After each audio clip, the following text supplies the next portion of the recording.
السلام علیکم۔ وعلیکم السلام ورحمۃ اللہ وبرکاتہ۔ علیکم السلام، کیا نام ہے میرے بھائی؟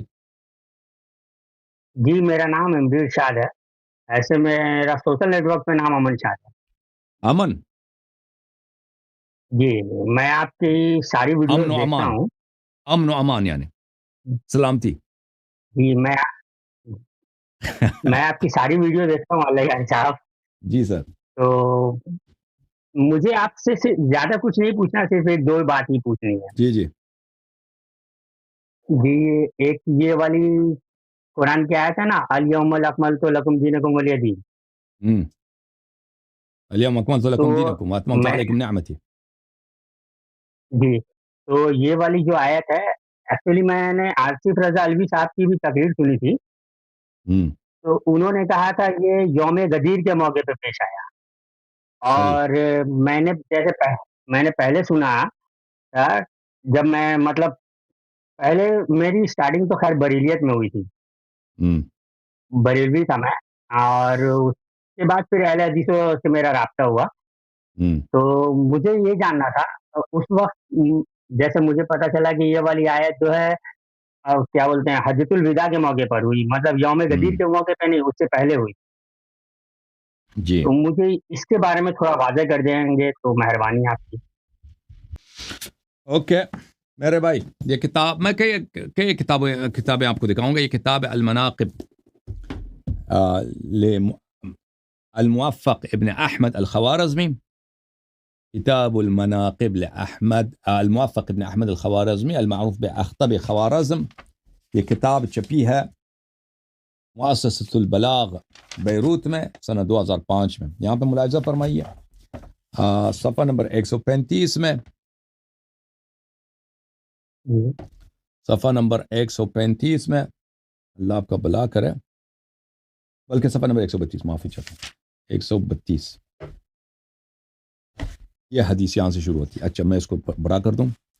یہاں پر حدیث نقل کرتے ہیں وہ ابو سعید خدری سے کہ نبی صلی اللہ علیہ وآلہ وسلم نے غدیر خم کے دن لوگوں کو بلایا، امر بما کان تحت الشجر من الشوک فقم، جو وہاں پہ درخت کے نیچے وہاں پہ بہت کانٹے پڑے تھے، انہوں نے فرمایا جہاں پہ جھاڑو لگاؤ، جھاڑو لگایا گیا، وذلك یوم جی الخمیس، وہ جمعرات کا دن تھا۔ ثم دعا الى علی علیہ السلام فاخذ بذبعه فرفع حتى نظر الناس الى بیاض ابطیہ، انہوں نے امیر المومنین علیہ السلام کو بلایا، ساتھ امیر المومنین علیہ السلام کے بازو سے انہوں نے پکڑ کے بلند کیا، یہاں تک کہ ان دونوں کے بازو کے جو بغل کے جو نیچے ہے نا، ان کی سفیدی نظر آئی۔ وہ سفید دیکھ، کیونکہ اس زمانے میں لوگ پہنتے تھے یہ جو احرام کا جو لباس ہوتا ہے نا، ایک شال کاندھوں پہ ڈالتے تھے، تو یہ انسان کے جو بازو اور پہلو ہوتے تھے یہ سورج کی وجہ سے جل جاتا تھا، یہ اس کا رنگ جو ہے نا بالکل ٹینڈ ہوتا تھا، ٹین سمجھتے ہیں نا، اور جہاں بغل کے جی وہ نیچے جو ادھر بغل کے نیچے جو یہ سفید رہتا ہے کیونکہ ادھر سورج نہیں پڑتی، تو اتنا بلند کیا کہ دونوں کے بغلوں کی سفیدی نظر آئی۔ اوکے، تو اسی وقت یہ آیہ نازل ہوئی، الیوم اکملت لکم دینکم واتممت علیکم نعمتی ورضیت لکم الاسلام دینا۔ پھر نبی صلی اللہ علیہ وسلم نے فرمایا اللہ اکبر على اکمال الدین و اتمام النعمہ ورضا رب العالمین برسالتی والولایہ لعلی علیہ السلام، اللہ بڑا ہے، اللہ کا شکر ہے کہ اس نے دین کامل کیا ہے، نعمت تمام کی ہے، اور اسلام سے میری رسالت سے راضی ہوا ہے، اور علی علیہ السلام کی ولایت سے راضی ہے۔ پھر فرمایا اللہم والی ولا وعاد من عادا۔ اچھا پھر صحابہ نے یہاں پہ شعر پڑھی ہے، حسان ابن ثابت نے کہا کہ مجھے اجازت دو کہ میں اس موقع پہ شاعری کروں، تو شاعر تھا، اس نے شعر ینادیہم یوم الغدیر نبیہم بخم واسمع بالرسول منادیا بانی مولاکم نعم وولیکم فقالوا ولم يبدو هناك الطعام يا إلهك مولانا وأنت ولينا ولا تجدن في الخلق للأمر عاصيا فقال له قم يا علي فإنني رضيتك من بعد إماما وهاديا فمن كنت مولاه فهذا وليه فكونوا له أنصار صدق مواليا هناك دعا الله موالي وليه وكن للذي عاد عليا معاديا۔ تو یہ اشعار میں ان کا ترجمہ نہیں کرتا، اشعار بڑے پیارے ہیں، اس میں ٹائم لگے گا۔ اچھا یہ کتاب ہے شواہد التنزیل، یہ شیعوں کی کتاب نہیں تھی بھائی، یہ آپ لوگوں کی کتاب تھی۔ اوکے، یہ بھی کتاب جو دکھانے مطلب لگا پہلے جو آپ کو ہے، جو پہلے آپ نے کتاب دکھائی ہے وہ مطلب اہل سنت والجماعت کی کتاب ہے۔ بالکل بالکل میں آپ کو دکھا دیتا ہوں بھائی. موفق ابن احمد الخوارزمی تھا نا, میں آپ کو اس کا ترجمہ دکھا دیتا ہوں. جی.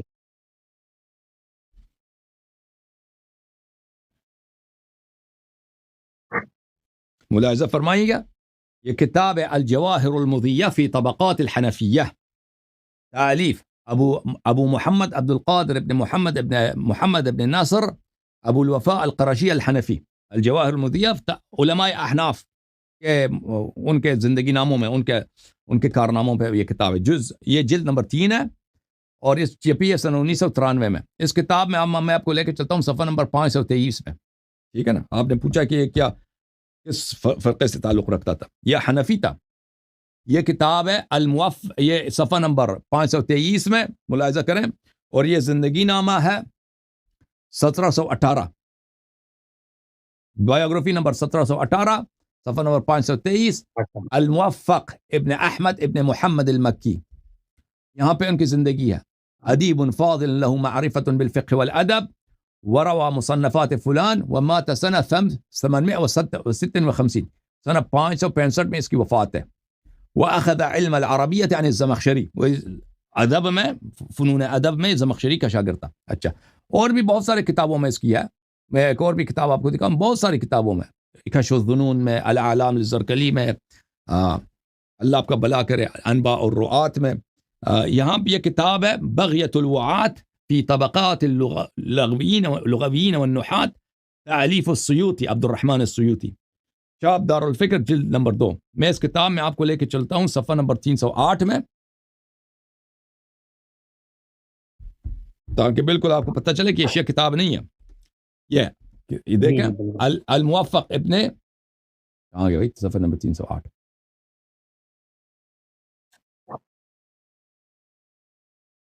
الموفق ابن احمد ابن سعيد اسحاق بن المؤيد المعروف باخطب خوارزم, كان متمكنا في العربية غريز العلم, فقيها فاضلا ادیبا شاعرا, قرأ على الزمخشري وله خطب وشعر. اچھا, تو یہ شیعہ نہیں تھا. اچھا, یہ کتاب جو ہے نا شواہد التنزیل, یہ جو اس کی ہے حاکم حسکانی کی ہے, وہ بھی غیر شیعہ, وہ بھی ظاہراً احناف میں سے, الحسکانی احناف میں سے, وہ بھی حنفی ہے. میں اس کا بھی دکھا دوں آپ کو زندگی نامہ پہلے, پھر اس کا احادیث میں دکھا دوں. یہ کتاب ہے الجواہر المضیہ فی طبقات الحنفیہ, چاپ حیدرآباد دکن, پہلی چاپ جو پرانی چاپ ہے حیدرآباد دکن میں کتاب چھپی ہے. اس کتاب میں ملاحظہ فرمائیے, یہ صفحہ نمبر 338 ہے. طبقات احناف میں کون ہے؟ عبید اللہ ابن عبداللہ ابن احمد ابن محمد ابن حسکان ابو القاسم الحضاء من ذریت فلان بلی روى عنہ الحافظ ابو الحسن دارقطنی. حافظ ابو الحسن دارقطنی کا یہ استاد بھی تھا. اس کے حالات زندگی آپ لکھیں, زیادہ آپ کا وقت لینے کی ضرورت نہیں اس کے زندگی نامے پر. اچھا, اس کتاب میں ملاحظہ فرمائیے شواہد التنزیل میں, کتاب شواہد التنزیل لقواعد التفضیل, تالیف الحافظ الكبير عبید اللہ ابن عبداللہ ابن احمد المعروف بالحاکم الحسکانی, چاپ مؤسسۃ العالمی للمطبوعات, سنہ 1974 میں کتاب چھپی ہے. ومن سورة المائدہ, صفحہ نمبر 156, سورہ مائدہ کی آیت اليوم اکملت لکم دینکم واتممت علیکم نعمتی. یہاں پر روایت ہے, ملاحظہ فرمائے, شہر ابن اوشو سے ابو ہریرہ سے روایت کرتے ہیں, من صام یوم 18 من ذی الحجہ کتب اللہ له صیام 60 شہرا. ابو ہریرہ روایت کرتے ہیں کہ جو لوگ 18 ذی الحجہ یعنی روزے غدیر خم کو روزہ رکھے, اللہ تعالیٰ اس کو 60 مہینوں کا یعنی 5 سالوں کا 60 مہینوں کے روزے کا ثواب اس کو دے دیتا ہے.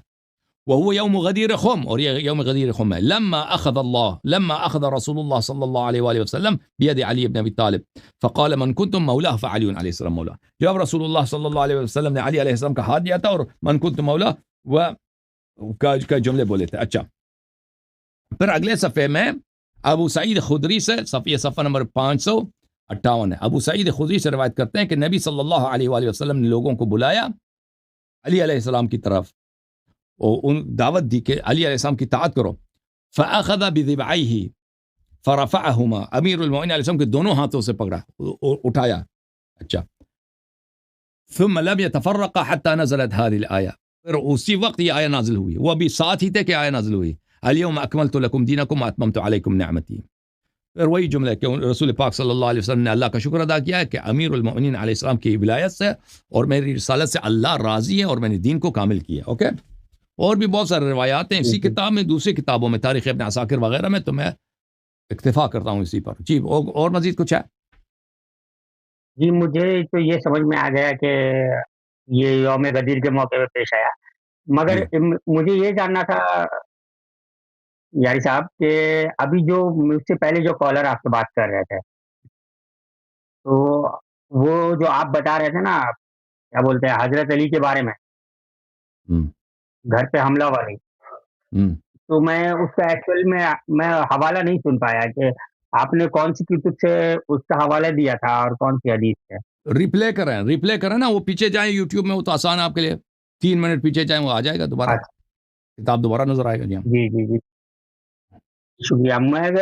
ایک اور سوال ہے کہ جی. جیسے ہم لوگ بخاری، مسلم، ترمذی، نسائی، ابو داؤد، ابن ماجہ، تو ہم، سیر سٹہ کی حدیث کو اہل سنت والجماعت سب سے معتبر کتاب مانتے ہیں. ہم. ٹھیک ہے سر جی ہاں. جی. جی. تو اس میں اہل بیت کے بارے میں سب سے زیادہ حدیثیں جو روایت کیا ہے حضرت عائشہ رضی اللہ تعالیٰ عنہا نے روایت کیا ہے. جیسے وہ والی حدیث میں نے انجینئر محمد علی مرزا صاحب سے بھی سنی تھی اور بھی کچھ لوگوں سے سنی ہے، جیسے عالموں سے.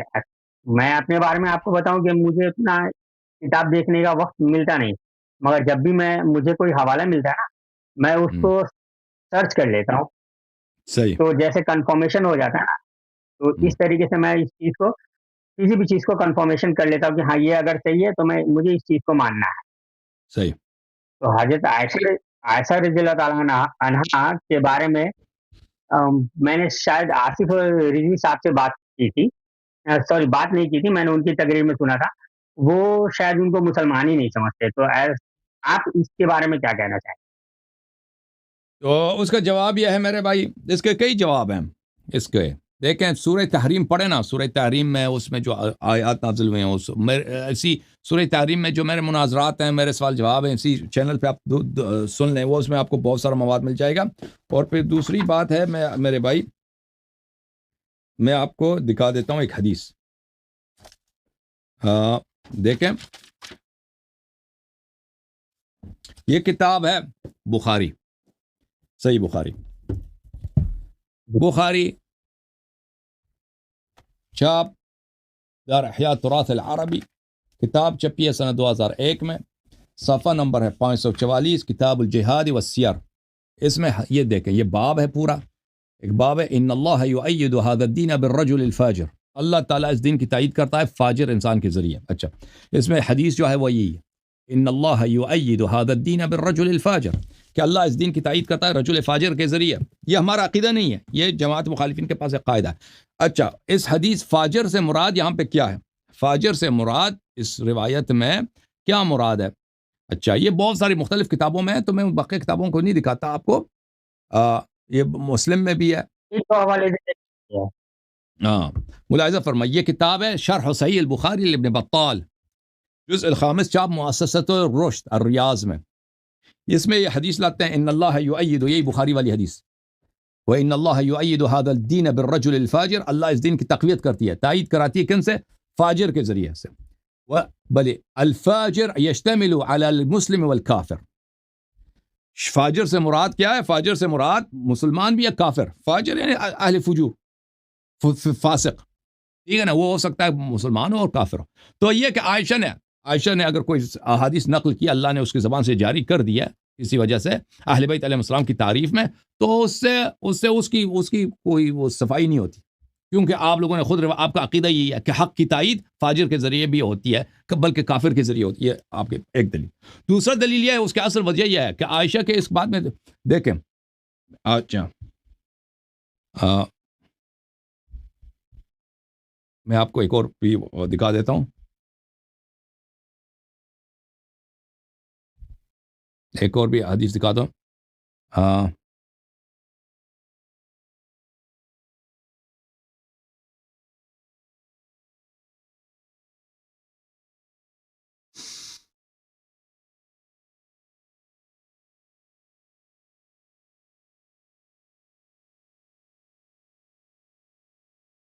میں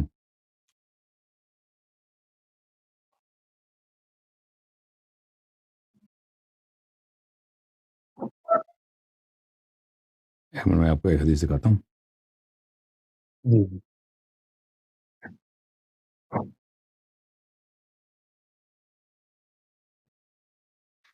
یہ کتاب ہے میرے بھائی مسند احمد ابن حنبل کی مسند، چاپ مؤسسۃ الرسالہ، جز الاربعون، کتاب چھپی ہے سنہ 2001 میں. ملاحظہ کریں یہاں پر صفحہ نمبر ہے 67، حدیث نمبر ہے 24061، عائشہ سے روایت ہے. عائشہ کہتی ہیں نبی صلی اللہ علیہ وسلم بیمار ہو گئے میمونہ کے گھر میں. پھر انہوں نے کہا کہ مجھے اجازت دو کہ میں عائشہ کے پاس چلے جاؤں. تو انہوں نے اجازت دی ازواج نے، تو وہ میرے گھر میں آئے. تو کس طرح آئے؟ متعمدن علی العباس وعلی رجل آخر. وہ اس حالت میں آئے نبی صلی اللہ علیہ وسلم، وہ استعانت لے رہے تھے، مدد لے رہے تھے. کس سے مدد لے رہے تھے؟ عباس سے اور ایک اور آدمی سے. وہ ان کو ہیلپ کر رہے تھے آتے ہوئے. وَرِجْلَاهُ تَخُطَّانِ الْأَرْض، اور ان کے پیر جو تھے زمین پہ لکیر کھینچ رہے تھے. وقال عبید اللہ فقال ابن عباس، عبید اللہ راوی کہتا ہے کہ میں نے ابن عباس نے مجھ سے کہا کہ وہ دوسرا آدمی کون ہے؟ عائشہ کہتی ہیں کہ رسول پاک صلی اللہ علیہ وسلم بیماری کی حالت میں اس کو دو آدمی لے کے آئے، اس کے پیر زمین میں کھینچے جا رہے تھے. ایک تو عباس ہے، وہ دوسرا کون ہے جس کا نام نہیں لیا؟ اچھا، وہ اتدری من ذلك الرجل هو علی بن ابی طالب، وہ علی بن ابی طالب علیہ السلام ہے. لیکن عائشہ لا تطیب له نفسا، لیکن عائشہ کی نیت اس کے لیے صاف نہیں ہے. عائشہ کی نیت، عائشہ کا نفس اس کے لیے پاک نہیں ہے. عائشہ ان کو پسند نہیں کرتی، اس لیے ان کا نام نہیں لیا انہوں نے. اچھا، یہ حدیث کیا ہے؟ اسناد صحیح علی شرط الشیخین، صفحہ نمبر 69 میں، بخاری مسلم کی طرح حدیث ہے. بلیے اچھا، اب شعیب، اس کتاب کا جو محقق ہے شعیب الارناؤت اور جماعت وہابیہ کے ایک گروہ نے اس کتاب کی تحقیق کی ہے جو چاپ مؤسسۃ الرسالہ ہے. اس کے صفحہ نمبر 70 میں اسی جملے کے شرح میں کہتے ہیں لا تطیب له ای لعلی علی اشتہار فضلہ و خیرہ. عائشہ کو پسند نہیں ہے کہ امیر المؤمنین علیہ الصلوۃ والسلام کی کوئی اچھی بات، کوئی فضائل پھیل جائے، ان کے خیر، ان کے مشہور ہو جائے. اسی لیے وہ نام نہیں لیا کہ پیغمبر صلی اللہ علیہ وسلم ایک عباس اور ایک دوسرے آدمی لے کے آئے. دوسرا آدمی کون ہے؟ وہ علی علیہ السلام ہے، نام نہیں لیا. خود یہ وہابی شعیب الارناؤت کہتا ہے اس لیے کہ عائشہ پسند نہیں کرتی تھی کہ امیر المؤمنین علیہ السلام کے فضائل نقل کیے جائیں. وذالک لما جرى بینہما، کیونکہ عائشہ کی لڑائی ہوئی ہے، جنگ ہوئی ہے جمل میں امیر المؤمنین علی علیہ السلام کے ساتھ. اچھا، تو اس کتاب کا جو اردو ترجمہ ہے، اس کتاب کے اردو ترجمہ ہے مسند احمد میں، اس میں خیانت ہے، چوری ہے. اس کو غلط ترجمہ کر کے پیش کیا گیا ہے. ملاحظہ، کیونکہ جس نے ترجمہ کیا ہے اس کو پتہ ہے کہ یہاں پہ جو جملہ ہے بڑا سخت ہے. کہ ابن عباس جھوٹے تو نہیں، ابن عباس تو اتنے جلیل القدر صحابی ہیں، وہ عائشہ کو بھی اچھی طرح سے جانتے ہیں اور امیر المؤمنین علیہ السلام کو بھی اچھی طرح سے جانتے ہیں. تو اگر وہ شہادت دے رہے ہیں کہ عائشہ کی نیت پاک نہیں ہے، دشمنی ہے اس کو امیر المؤمنین علیہ السلام سے، تو یہ تو عائشہ کے لیے بہت سخت جملہ ہے. کیونکہ نبی کریم صلی اللہ علیہ وسلم کے جو فرامین ہے نا، کہ جو امیر المؤمنین علیہ السلام سے دشمنی رکھے وہ منافق ہے. آپ کو پتہ ہے، آپ کو پتہ ہے نا کہ امیر المؤمنین علیہ السلام کی دشمنی نفاق ہے. ملاحظہ فرمائیے، صحیح مسلم چاپ دار الفکر یہاں پر دیکھو، یہ حدیث ہے، مسلم کی حدیث ہے کہ رسول اللہ صلی اللہ علیہ وآلہ وسلم نے، علی علیہ السلام فرماتے ہیں والذی فلق الحب وبرأ النسمة انه لأحد النبي الأمی صلی اللہ علیہ وآلہ وسلم الی ان لا يحبنی الا مؤمن ولا يبغضنی الا منافق. کہ حضرت خاتم الانبیاء صلی اللہ علیہ وآلہ وسلم نے مجھ سے وصیت کی ہے، مجھے بتایا کہ مجھ سے محبت نہیں کرتا سوائے مومن کے اور مجھ سے بغض نہیں رکھتا سوائے منافق کے. یہ تو مسلم کی حدیث ہے، اور اللہ آپ کا بھلا کر دوسری کتابوں میں بھی یہی ہے. ملاحظہ فرمائیے، صحیح سنن ابن ماجہ میں محمد ناصر الدین البانی کی روایت ہے، کی تصحیح ہے، اور وہ کٹر وہابی ہے کہ انہ لا يحبنی الا مؤمن ولا یبغضنی الا منافق. صحیح، یہ حدیث صحیح ہے کہ امیر المؤمنین علیہ السلام سے جو دشمنی کرتا ہے وہ منافق ہوتا ہے. اور ملاحظہ فرمائی سنن ترمذی کی روایت، سنن ترمذی چاپ دار الفکر صدقی جمیل العطار کی تحقیق، انا کنا، یہ ابو سعید خدری رضی اللہ عنہ سے، صفحہ نمبر 1062، حدیث نمبر 3737، کون سی حدیث ہے بھائی؟ میں اس کو بڑا کر دوں, زوم ان کر دوں تاکہ آپ کو نظر آ جائے.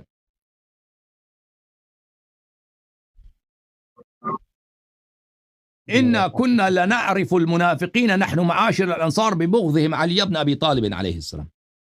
ابو سعید خدری رضی اللہ تعالیٰ عنہ فرماتے ہیں کہ منافق کا پہچان ہم اسی طرح کرتے تھے کہ کیا وہ علی علیہ السلام سے محبت کرتا ہے, دشمنی کرتا ہے. ٹھیک ہے نا؟ جی اچھا, اس کے بعد حدیث ہے لا يحب عليا الا منافق ولا يبغضه الا منافق, لا يحب عليا منافق ولا يبغضه مؤمن. علی علیہ السلام سے منافق محبت نہیں کرتا اور مومن بغض نہیں رکھتا. یہ کس کا فرمان ہے؟ رسول پاک صلی اللہ علیہ وسلم کا فرمان. اور بہت سارے دوسرے جو ہیں روایات ہیں. اچھا, اور منافق کیا ہے؟ منافق کا کیا حکم ہے؟ منافق ہوتا ہی کافر ہے بھائی. منافق کافر ہوتا ہے, منافق مسلمان نہیں ہوتا, وہ ظاہر میں مسلمان ہوتا ہے. سورہ منافقون میں فرمایا واللہ یشہد ان المنافقین لکاذبون اذا جاءك المنافقون قالوا نشهد انك لرسول الله صلى الله عليه واله والله يعلم انك لرسوله صلى الله عليه واله والله يشهد ان المنافقين لكاذبون. منافق آ کے شہادت دیتے ہیں کہ آپ اللہ کے رسول ہیں, یہ جھوٹ کہہ رہے ہیں, ان کا عقیدہ نہیں ہے, جھوٹ سے شہادت دے رہے ہیں. اچھا تو عزیز, تو یہ ابن عباس کا جو فقرہ ہے نا, آپ کہتے ہیں کہ آپ ان کو کافر کہتے ہیں, بھائی ہم نہیں کہتے ہیں, قرآن و سنت کہتی ہے. ابن عباس نے خود کہہ دیا کہ امیر المومنین علیہ السلام سے یہ بغض رکھتے تھے. اس کتاب مسند احمد کی جو حدیث میں نے آپ کو دکھائی ہے اس کا اردو ترجمہ, اس میں خیانت ہے. وہ خیانت کس لیے ہے کہ ان کو پتہ ہے کہ جب ابن عباس کہہ رہے ہیں کہ ان کے دل میں علی علیہ السلام کا بغض ہے, تو حقیقت ابن عباس کی یہ شہادت ہے کہ یہ جو ہے ایمان کے دائرے سے خارج ہے. مسند احمد ترجمہ کس کا ہے؟ مولوی محمد ظفر اقبال صاحب کا, چاپ مکتبۃ رحمانیہ, جلد نمبر 11, پاکستان میں چھپی ہے یہ کتاب, مکتبہ رحمانیہ لاہور میں چھپی ہے. اچھا, یہاں پہ یہی حدیث ہے بھائی, صفحہ نمبر 16 میں. اس کے ترجمے میں دیکھیں, ترجمہ غلط کر رہا ہے یہ شخص. حضرت ابن عباس, اچھا, نبی صلی اللہ علیہ وسلم کا بیماری کا آغاز حضرت میمونہ کے گھر میں ہوا تھا. نبی نے صلی اللہ علیہ وسلم نے اپنے ازواج سے بیماری کے ایام میرے گھر میں گزارنے کی اجازت طلب کی تو سب نے اجازت دے دی. چنانچہ نبی صلی اللہ علیہ وسلم, حضرت عباس رضی اللہ عنہ اور ایک دوسرے آدمی کے سہارے وہاں سے نکلے. بقول راوی وہ حضرت علی تھے, لیکن عائشہ نے ان کا نام ذکر کرنا ضروری نہ سمجھا. یہ ترجمہ غلط ہے. ترجمہ یہ نہیں کہ نام کا ذکر کرنا مناسب نہ سمجھا. لا تطیب لها نفسا, لا تطیب له نفسا, اس کے دل اس کے لیے پاک نہیں ہے. یہ اس کا ترجمہ ہے, اور یہ اس کا دل اس کے لیے پاک نہیں ہے, نہیں اس کے دل میں دشمنی ہے. اچھا, پھر دوبارہ احمد اسی روایت کو مسند کے دوسرے مقامات بھی صحیح سند کے ساتھ نقل کرتا ہے. یہ چاپ ہے مسند احمد بن حنبل ہے, جلد نمبر 43. وہ پہلے ہم نے جلد نمبر 40 دکھایا تھا نا, یہ جلد نمبر 43, چاپ 2001 میں بیروت لبنان میں چھپی ہے. یہ صفحہ نمبر 86 میں حدیث نمبر 25914. وہی حدیث ہے کہ ابن عباس کہتے ہیں عائشہ لا تطیب له نفسا, اسناد صحیح علی شرط الشیخین, پھر بھی شیخین کی شرط پہ حدیث صحیح ہے. تو مختلف احادیث میں یہ مذکور ہے. اچھا, ہاں,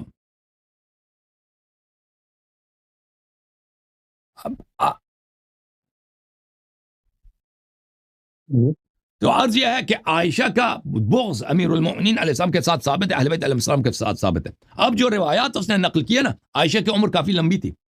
عائشہ کی وفات ہے سنہ 57. امیر المؤمنین علیہ الصلوۃ والسلام کی شہادت ہے سنہ 40 کو. امام حسن مجتبی علیہ الصلوۃ والسلام, ان کی شہادت کے بعد 6 مہینے کے بعد اہل بیت علیہ السلام کے ہاتھ سے حکومت نکل گئی, اور اس کے بعد اہل بیت علیہ السلام کو ہر جگہ بازاروں میں, گلیوں میں گالی دیا جاتا تھا, ممبروں سے. بالخصوص امیر المؤمنین سید المسلمین علی ابن ابی طالب علیہ السلام کو معاویہ کے دور حکومت میں لعن و طعن کیا جاتا تھا, اور ان کو سب کیا جاتا تھا, شتم کیا جاتا تھا. اور اس زمانے میں معاویہ کا طریقہ کار یہ تھا کہ حکومت میرے بعد یزید کو دیا جائے. معاویہ کا یہ پلان تھی, اور اس نے یزید کے لیے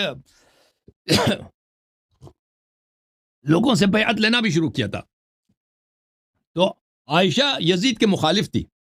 عائشہ چاہتی تھی کہ معاویہ کے بعد حکومت یزید کو نہ ملے, بلکہ اس کے اپنے بھائی عبد الرحمن ابن ابو بکر کو ملے. تو اس لیے کہ معاویہ کے حکومت میں اب شیعہ جو ہے ختم ہو چکے ہیں، شیعوں کو ہر جگہ قتل کیا جاتا ہے، اور حال اس حد تک پہنچی ہے کہ امام حسن اور امام حسین علیہ السلام کی موجودگی میں مسجد میں امیر المومنین علیہ السلام کو لوگ کو ممبر سے گالی دیتے تھے، اور ان کے پاس یہ پاور نہیں تھا کہ ان کو روک لیں. تو اتنے یہ لوگ کمزور ہیں. تو اس حالت میں معاویہ کی مخالفت میں، کیونکہ معاویہ کیا ہے، معاویہ عائشہ کے خاندان سے نہیں ہے، اور معاویہ جو ہے خلافت کو اپنے خاندان میں بنی امیہ میں موروثی بنانے کے فکر میں ہے. اس نے پلاننگ کیا ہوا، یزید میرے بعد یزید ہے، اور اس کے بعد اس کا پوتا ہوگا. عائشہ یہ نہیں چاہتی. عائشہ چاہتی ہے کہ خلافت دوبارہ ابو بکر کے خاندان میں آ جائے. تو اس زمانے میں عائشہ نے معاویہ کی مخالفت میں کہ دیکھ معاویہ کتنے اچھے لوگوں کو گالی دیتا ہے، علی علیہ الصلوۃ والسلام تو ایسے تھے ویسے تھے. اس وقت اس نے روایت نقل کی ہے. سمجھ میں آئی نا؟ وہ اس کی وجہ یہ نہیں تھا، ہاں اس کی وجہ یہ نہیں تھا کہ وہ اہل بیت علیہ السلام سے محبت کرتی تھی.